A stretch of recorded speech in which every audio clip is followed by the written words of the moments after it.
L'omicidio di Venezia con una 81enne malata da tempo uccisa in casa dal marito. Il racconto di una vicina della coppia: li ho visti la sera prima, erano sereni. Tragedia nel Veronese, un parapendio è precipitato per cause ancora da chiarire, è morto sul colpo il pilota. Drammatica giornata sulle strade del Trevigiano. A Volpago una donna di 70 anni perde la vita, altre 3 persone ferite, tra cui un bambino. Sul Padalto un'altra persona in condizioni serie all'ospedale. Il racconto di una 49enne trevigiana che ha detto di essere stata bloccata per strada, rapinata e schiaffeggiata da 2 sconosciuti, lo sconcerto del marito e del figlio. Carenza di medici, l'ULSS 2 Marca Trevigiana assume 10 dottori romeni, il governatore Zaia una sconfitta ma è segno dei tempi. Per il ponte pasquale atteso il pienone a Venezia, ma negli hotel ancora camere disponibili, l'appello degli albergatori: venite a trovarci. Sorpresa pasquale per una famiglia trevigiana: nella cassetta della posta il nido di una cinciallegra e i piccoli nati da pochi giorni sono sorvegliati da un guardiano speciale, il cagnolino di casa.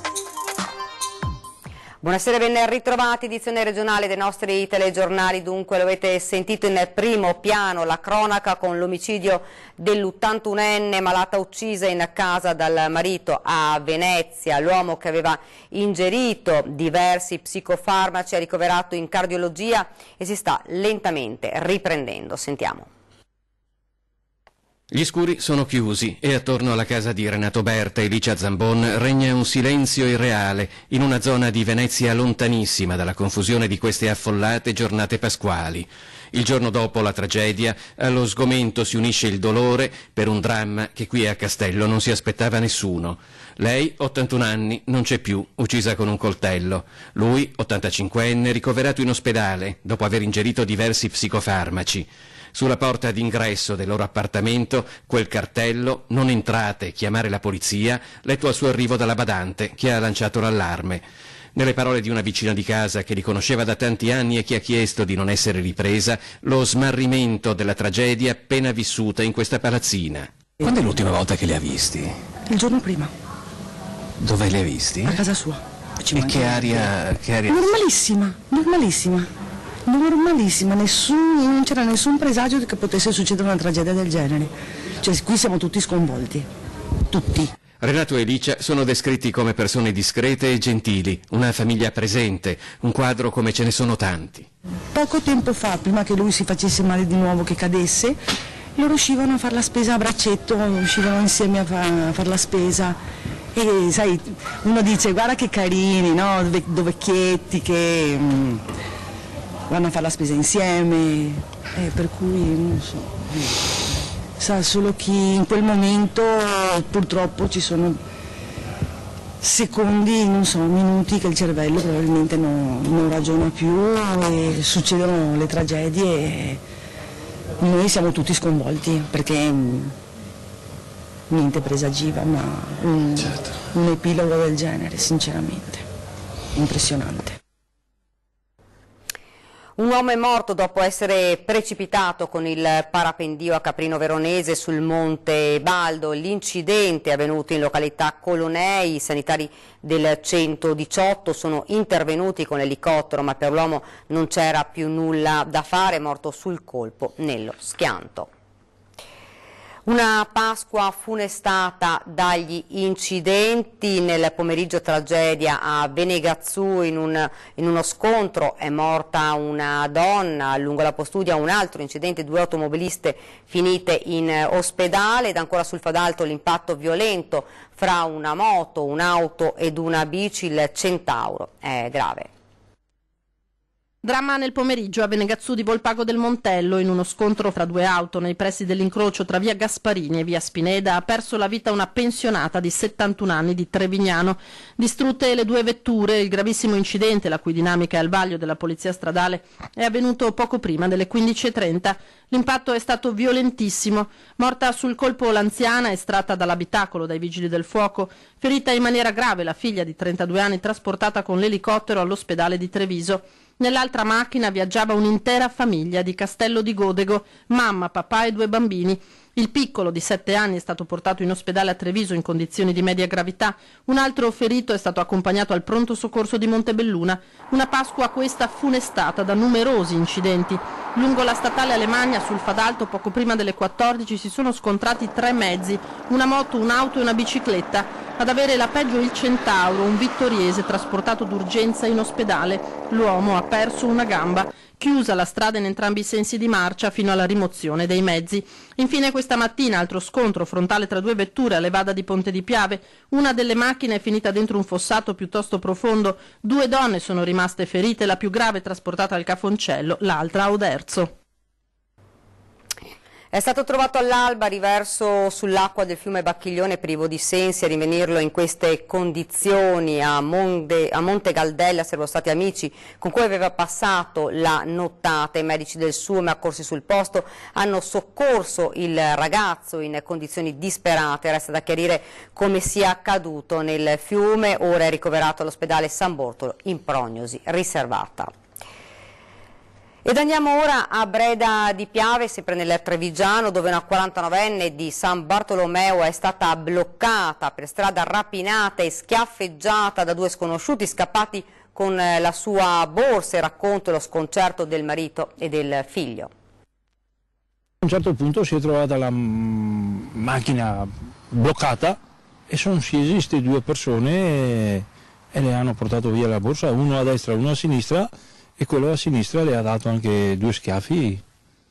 La borsa è stata ritrovata stamattina a San Bartolomeo, spariti ovviamente i 1.600 euro che conteneva, ma quel che lascia l'aggressione subita 2 sere fa in via Vicinale delle Code tra Pero e Campagne di Breda da una 49enne, Roberta Peloso, è innanzitutto lo sconcerto. Il marito Claudio, il figlio Christian non si capacitano. Seguita alle 10:30 di sera lungo questa stradina da una BMW nera, a bordo 2 uomini dalla pelle olivastra, forse magrebini, che l'hanno costretta a fermarsi, schiaffeggiata e derubata della borsetta che teneva sul sedile del passeggero. Così ha riferito sotto shock ai carabinieri.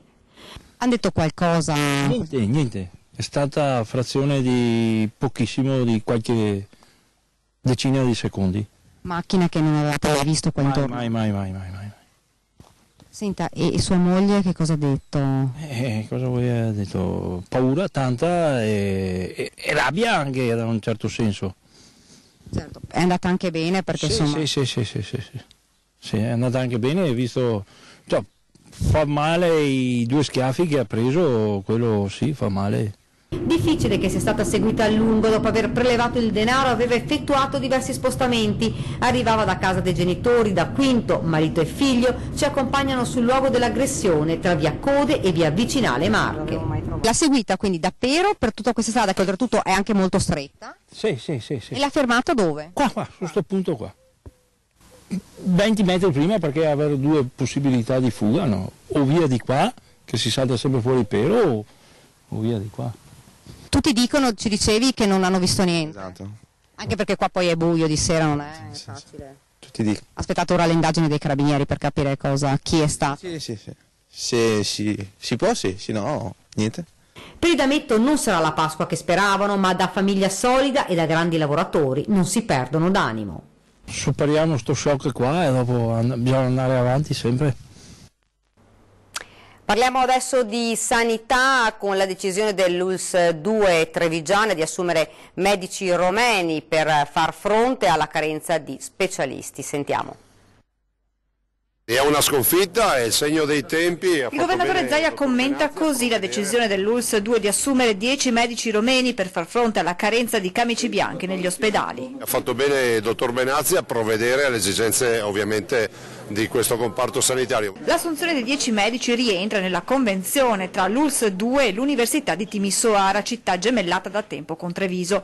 Il direttore generale Francesco Benazzi spiega che i dottori in arrivo non sono ancora quelli che servirebbero, ma che sono sufficienti per evitare le emergenze.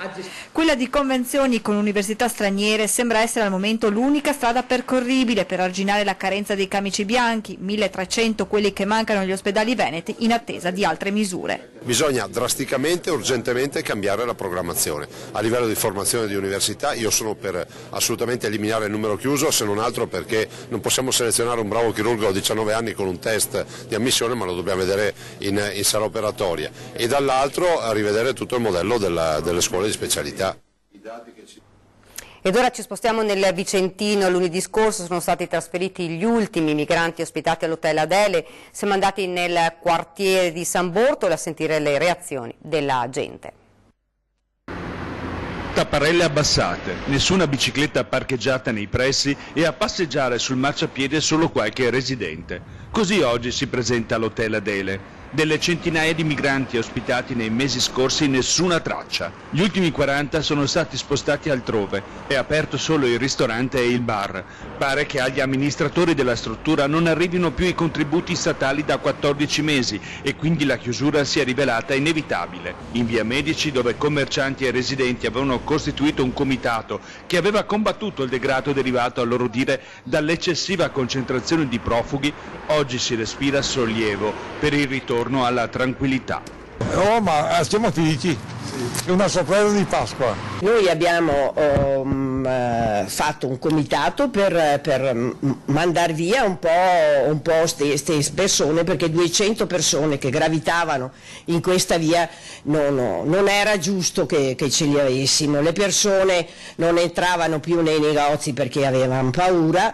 Non è che avessero fatto cose gravose sti profughi, però la gente era impaurita. Beh, è cambiato che siamo un po' più tranquilli, perché prima eravamo pieni, c'erano tante biciclette rubate, è cambiato veramente tutto, sì. Penso che sia un bene per il quartiere, di sicuro, e speriamo che non diano ancora le sovvenzioni. Sarebbe anche carino avere un bell'hotel qui vicino all'ospedale che può anche gestire i nostri ospiti, sia dell'ospedale sia della caserma, sia di parenti vari, ecco.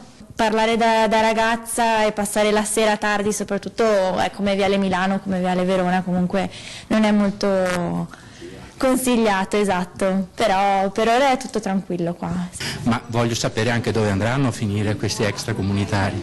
Lei teme che tornino? Ma non è che tornino, li sposteranno da un'altra parte, come il fenomeno dei drogati o dei disadattati, li sposti da una parte e poi li trovi da un'altra parte. Speriamo che non li sostituiscano col doppio. Se con il nuovo bando, se per caso dovessero rivenire un'altra volta, ci militeremo un'altra volta per fare qualcosa.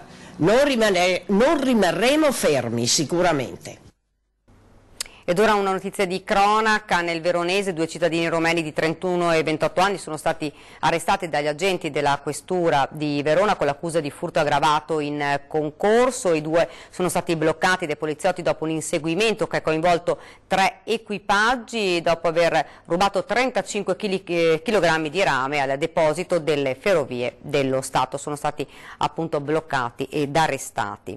Questa mattina c'è stata l'inaugurazione del tratto di collegamento della ciclabile Ostiglia tra Comune di Treviso e quello di Quinto, occasione ufficiale di contatto tra i 2 sindaci dopo la decisione della Commissione Via sui voli del Canova. Non si sono più parlati, vediamo che cosa è successo.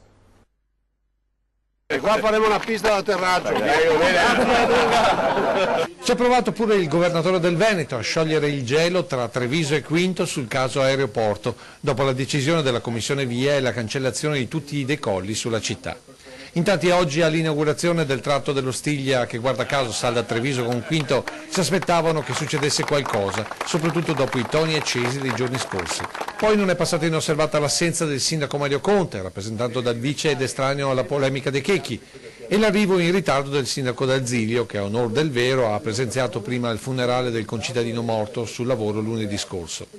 Tutte aspettative per qualche colpo di scena a quel punto erano riposte sulla presenza del contestato assessore Alessandro Manera, rimasto sempre a debita distanza del gruppo di Quinto e attorniato dai colleghi assessori e consiglieri comunali. Poi è arrivato Gentilini e con Zai è iniziata l'operazione di sgelo. Ma vi vuoi domandare dove è nel 1938 quando Mussolini è venuto a inaugurare l'aeroporto? E io c'ero, mi sembra. Io c'ero. Nel 29, 7 anni. Cosa 7 anni? Poi Nel 38 quanti ne avevo? 7 anni. 8, 9, giovane, ballina, tu capito? E c'era il deserto. Che sia un tasto Dollens lo si percepiva chiaramente, visto che nessuno dei contendenti ha voluto parlarne direttamente. Così, dopo la parte ufficiale, è iniziato il lavoro dei pontieri, da una parte e poi dall'altra, fino ad arrivare alla stretta a denti stretti. Questo è l'inizio della pace. È l'inizio della pace. Allora, facciamola così. È Pasqua, ti faccio gli auguri, buona Pasqua a te e alla famiglia, perché va bene tutto. Sappi che da parte mia io voglio andare a fondo della cosa, non mi è piaciuto come è stata gestita la cosa e quindi andrò a fondo nel capire cosa è successo. Giusto. Trovo inaccettabile che in 24 ore una commissione via inserisca delle osservazioni fatte al comune. Un commissario che dica a me, ma lei ha mai scritto? Io vorrei dirgli, hai mai guardato le carte? Sono 10 anni che io scrivo, ma probabilmente il peso delle osservazioni di Treviso arrivate 24 ore prima sono più importanti quelle fatte da un comune da 10 anni a questa parte. Come dire, al di là della stretta di mano, la storia continua. Da Treviso ci spostiamo ora in provincia di Padova. Il comune di Padova ha acquisito tutti gli alloggi di via Anelli, ora mancano pochi appartamenti di persone o società difficili da rintracciare. A maggio partirà la gara per gli abbattimenti. Il Comune di Padova ha concluso le mediazioni con i proprietari di 120 appartamenti del complesso di via Anelli e ora l'amministrazione intende pestare sull'acceleratore per chiudere prima possibile una vicenda, quella dell'ex residence Serenissima, che da anni rappresenta un problema per la città. La fine del lunghissimo e tortuoso percorso, che ha risvolti sociali, politici e amministrativi, è ormai in vista e dentro poche settimane arriveranno grandi novità per l'area a ridosso della Stanga. Vediamo, come dire, il traguardo sulla partita delle acquisizioni delle proprietà. Siamo partiti con 140 appartamenti da dover acquistare, da dover acquisire. Il percorso fatto in questo anno e mezzo è stato molto importante. L'acquisizione degli appartamenti è cosa fatta, ora ne mancano solo una ventina, sui quali gravano situazioni rugginose molto complesse, che verranno risolte con l'esproprio degli alloggi. Sono situazioni un po' complicate, con fallimenti di società, proprietari defunti, quindi su quelli abbiamo avviato le procedure per l'esproprio. In conclusione, entro giugno siamo proprietari di tutto il complesso residenziale. Ater ha già dato il consenso alla cessione dei suoi 37 alloggi, a conferma del fatto che sul faldone di via Anelli tutti stanno giocando con la stessa casacca. Prossime tappe, a giugno diventiamo proprietari, nel frattempo approvazione del progetto esecutivo della demolizione, 1 milione ci costa questo passaggio, questa fase, quindi normali fasi poi di aggiudicazione della gara, e quindi io credo che dopo l'estate potremmo procedere, se tutti questi passi insomma avvengono in modo lineare, alla demolizione finalmente del complesso Serenissima. Una volta abbattuto il residence avverrà finalmente lo scambio fra Comune e Demanio, che darà un nuovo volto alla città. Consegneremo l'area al Demanio dello Stato, che in cambio ci darà l'area della Prandina in Corso Milano, in centro storico, quindi altro capitolo importante per la città di Padova. Ed ora ci fermiamo qualche istante per la pubblicità.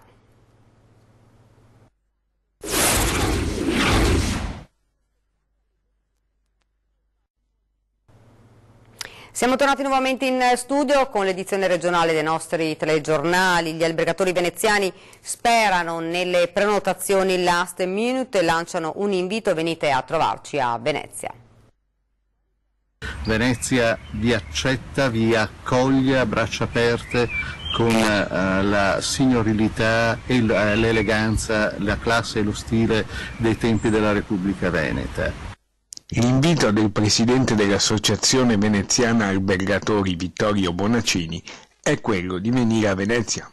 A qualche giorno da Pasqua la percentuale di occupazione nelle strutture veneziane si attestava all'85% rispetto al 94% dello scorso anno, alla vigilia delle festività pasquali.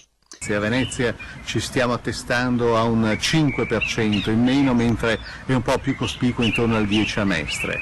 Molte le ragioni che si possono imputare a questo calo, tra le quali C'è un grande richiamo della montagna dove si può continuare a sciare ininterrottamente almeno fino al 1° maggio, così gli amici di Cortina stanno propagandando la loro splendida cittadina. Anche il lungo ponte delle prossime settimane sta parzialmente deludendo le grandi aspettative della vigilia, ma gli albergatori lagunari contano molto sulle prenotazioni last minute. Purtroppo questa attesa, questa aspettativa attualmente pare non sia confortata da cifre e da numeri sostanzialmente positivi o in linea con l'anno precedente. Contiamo moltissimo sul last booking, che darà probabilmente anche ragione a coloro che per ultimi andranno a prenotare. Ed ora una storia pasquale con protagonisti un uomo, un cane e le loro cinciallegre. Questa è la storia di Dino, del suo cane Sam, ma soprattutto di queste cinciallegre. Un nido che da qualche giorno intorno il suo canto verso mamma Cincia, che non smette mai di volare per poi entrare dentro questa cassetta delle lettere per sfamare la sua nidiata. Sentite come chiamano i piccoli. I loro cinguettini passano lo spesso metallo della porticina. Ma è solo una parte di questa storia pasquale, perché l'altra ha come protagonista Sam, questo cagnolino che di fatto ha adottato la nidiata. È stato lui ad accorgersi per primo di questa presenza. È sempre qua che guarda che insomma nessuno dia fastidio agli uccellini. Sempre qua. Ma com'è che si è accorto degli uccellini? Io quest'anno, perché secondo me è troppo anticipata questa cosa, mi sono accorto grazie al cane, perché è stato lui a chiamarmi. Probabilmente lui sentiva i cinguettini, sapendo che c'era il nido, pian piano ho guardato e ho visto che erano già nati quest'anno. Dino di mestiere fa il contadino e ci tiene a questa qualifica, perché dice l'agricoltore oramai non si sporca più le mani e questo lo allontana sempre di più dalla terra. Contadino, scarpe grosse ma cervello fino. La terra la deve avere sempre con sé, magari sui calli delle mani o sotto le unghie, in una simbiosi con la natura che non ha età. Ed è quella sintonia che mette in armonia Dino, il suo cane, e le loro cinciallegre. Ecco perché riesce ad aprirci la cassettina senza spaventare mamma Cincia, ma soprattutto senza che Sam ci salti addosso in difesa del nido. Poesie? Tutt'altro. Sentite cosa è successo l'altro giorno all'incurante postino. Un postino che è venuto per la prima volta non ha controllato il cartello, così non ha fatto caso e ha messo la posta dentro la cassetta. Per fortuna che c'ero io qua, perché il cane gli è saltato addosso. Per Dino, il contadino, questo è un vero e proprio dono di Pasqua. È veramente un bel regalo di Pasqua, diciamo che anche non è la prima volta che lo fanno, sarà la quinta volta questa. Però? Sì, però non così anticipata, insomma. Intanto Sam ci guarda un po' sospettoso, un po' divertito. In tutta questa scena gli unici intrusi in fondo siamo proprio noi. Così facciamo chiudere la cassettina, accarezziamo Sam e ringraziando Dino salutiamo questo piccolo angolo di paradiso nella piana trevigiana, portandoci nel cuore il canto pasquale delle cinciallegre.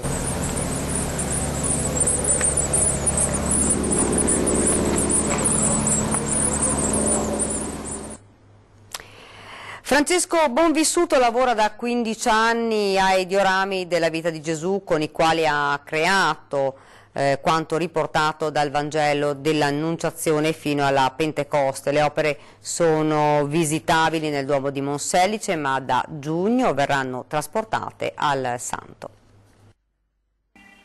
Chi ha detto che Natale e il presepe hanno il monopolio sulle ricostruzioni delle Sacre Scritture? Il nostro telespettatore Francesco Bonvissuto ha ricreato la vita di Gesù in 28 diorami che sono esposti nella cappella della cripta del Duomo di Monselice, dall'Annunciazione alla Pentecoste, passando per la passione e la morte di nostro Signore e per tutti i momenti salienti contenuti nei Vangeli. Il percorso storico e religioso ricreato da Francesco non può certo lasciare indifferenti. La qualità delle figure e l'attenzione messa nelle ricostruzioni, dove anche i dettagli delle vesti e le espressioni delle figure in resina sono curati in modo perfetto, rendono le 28 scene un'esperienza religiosa e artistica. È una raffigurazione pasquale sulla passione, dall'ingresso in Gerusalemme fino alla Pentecoste. Infatti dalla Pentecoste noi saremo qua, siamo già dal 14 di aprile fino al 9 giugno saremo qua. Buonvissuto ha pensato anche agli ipovedenti, con un catalogo in braille e la possibilità di toccare direttamente le figure nei diorammi. Noi abbiamo messo un vetro davanti alle scene volutamente per i non vedenti, dove abbiamo fatto anche delle scritte in braille e anche un libro in braille che ce l'ha fatto su un mio amico Alfonso Fusco, dove i non vedenti gli diamo il libro in mano e hanno la possibilità di poter toccare le statue. Grande attenzione anche per chi ha problemi di deambulazione e per i bambini, cui è dedicata in particolar modo la carrellata di scene dei Vangeli. Volutamente l'ho tenuta un po' più basse per un discorso, diciamo, per le persone diversamente abili, che magari in carrozzina non riescono magari, diciamo, a poterla vedere in altezza, diciamo, ho abbassato di 20-30 cm per loro. Il Ponte di Pasqua può essere una gran bella occasione per andare a visitare i diorammi di Francesco, che a giugno troveranno posto addirittura al Santo di Padova. Ed è davvero tutto per questa edizione del nostro telegiornale, a me non rimane che lasciarvi alle previsioni del tempo. Grazie davvero per averci seguito e buona serata.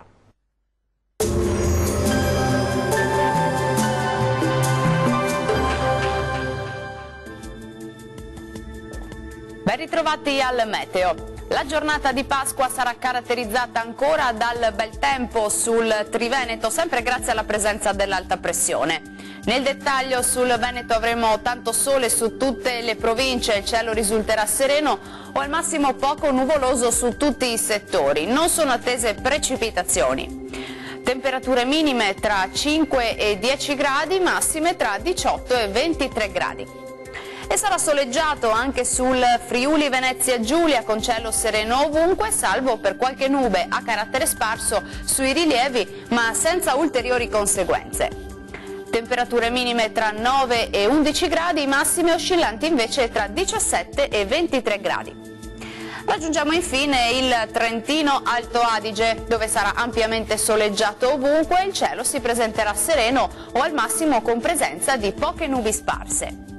Temperature minime sui 7 gradi, massime sui 24 gradi. Dal meteo di Antenna 3 per ora è tutto. Arrivederci al prossimo aggiornamento.